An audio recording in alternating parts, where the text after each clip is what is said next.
A graça e a paz do nosso Senhor e Salvador Jesus Cristo. Louvado seja Deus por mais um momento de nós estarmos aqui meditando, refletindo um pouco sobre a palavra de Deus, sobre alguns assuntos da atualidade também.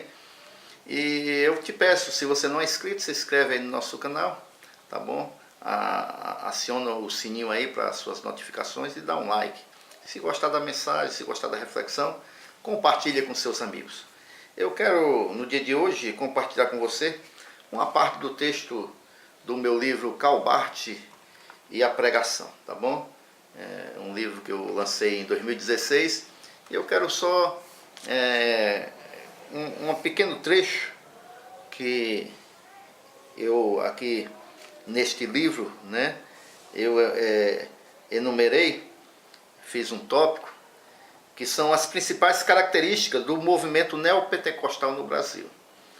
Porque aqui eu venho falando com relação à pregação, e depois eu venho falar sobre o movimento neopentecostal, o seu estilo de pregação e os elementos da pregação e do culto neopentecostal, e fazendo uma comparação com aquilo que Barth ensina no seu livro, né, dos ensinamentos de Karl Barth. Então, queridos, aqui eu falo assim, como citado anteriormente, observa-se o distanciamento entre o pentecostalismo da primeira onda, que é o pentecostalismo clássico, né? Porque alguns estudiosos creem que houve três grandes ondas do pentecostalismo aqui no Brasil.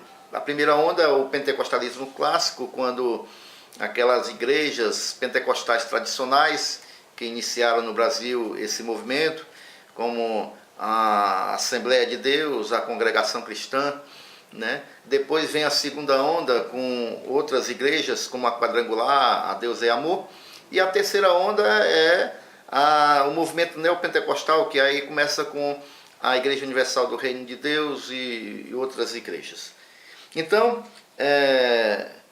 como citado anteriormente, observe o distanciamento entre o pentecostalismo clássico e o pentecostalismo da terceira onda, né?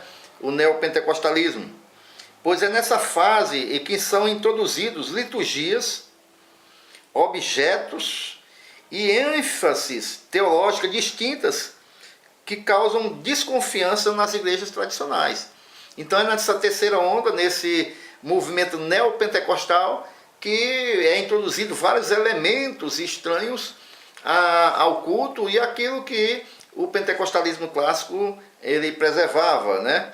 E aqui o Franklin Ferreira enumera algumas dessas diferenças, né?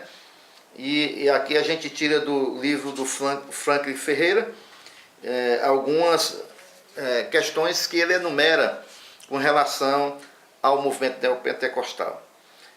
Diz assim o Franklin Ferreira: apesar de possuírem o mesmo tronco histórico, o pentecostalismo clássico e o neopentecostalismo têm diferentes ênfases teológicas e usam estratégias distintas em sua atuação no mundo e junto aos seus fiéis. Há essa diferença, apesar que hoje o movimento pentecostal ele tem abraçado vários desses elementos do neopentecostalismo, né?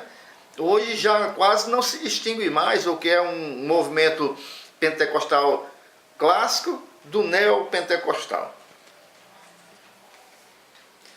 Ele continua dizendo assim, o Franklin Ferreira: os grupos pentecostais de cura divina e os neopentecostais são caracterizados por desconfiança das igrejas tradicionais, oposição à cooperação com outras igrejas evangélicas e à tolerância religiosa, não exigência de comprometimento dos membros com a congregação, como a estabelecida nas igrejas pentecostais clássicas de renovação e históricas. Ou seja, o movimento neopentecostal ele não exige dos seus membros esse compromisso, né, de estar comprometido com aquela igreja. A liderança do movimento neopentecostal é centralizada e personalista, sendo estruturada segundo um modelo empresarial.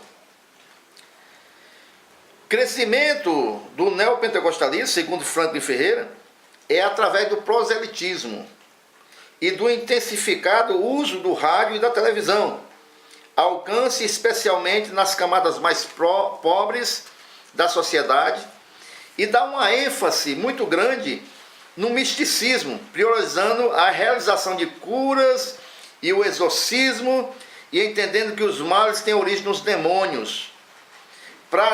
Prática de reuniões focada no espetáculo, frisando mais o lado emocional do que o racional e proporcionando aos participantes uma sensação de vitória. Práticas e elementos usados como símbolos de fé, como por exemplo, fogueira santa de Israel, sal ungido, óleo santo de Jerusalém, a ênfase no dízimo como investimento, prometendo o retorno multiplicado, ênfase em autoridade extra-bíblica, como os supostos apóstolos e bispos, demonstração de pouco ou nenhum interesse por questões doutrinárias, e apesar de aparentemente crerem em algumas doutrinas cristãs e evangélicas, não raro esses grupos são classificados como seitas, por causa dessas marcas. Então, essas são as características principais dos movimentos neopentecostais, né? A questão dos elementos que foram introduzidos, como fogueira santa, sal ungido, né? Focando mais no lado emocional do que a doutrina bíblica, né?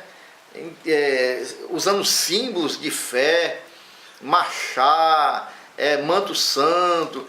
Então isso distorceu completamente ali o pentecostalismo clássico.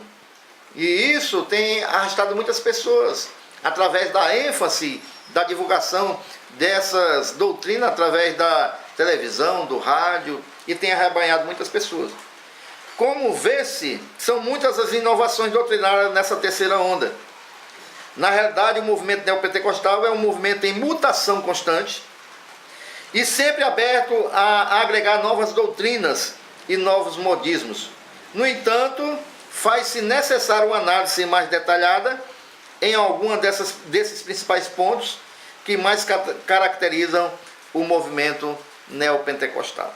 Então, queridos, eu queria compartilhar com você essas principais características, né? Aqui deixada no livro Barth e a Pregação, na página 49, tá bom? E compartilhar com você que o neopentecostalismo se distanciou demais do movimento pentecostal clássico. E nós vemos muitos aí elementos, né, com símbolos de fé que se procura criar cada vez mais, terra de Israel, água de Israel, até mesmo vassoura ungida. Então esses elementos, né, procura acrescentar ali no culto fé. Na realidade se distancia em muito da palavra de Deus, tá bom? Um forte abraço, até o nosso próximo encontro.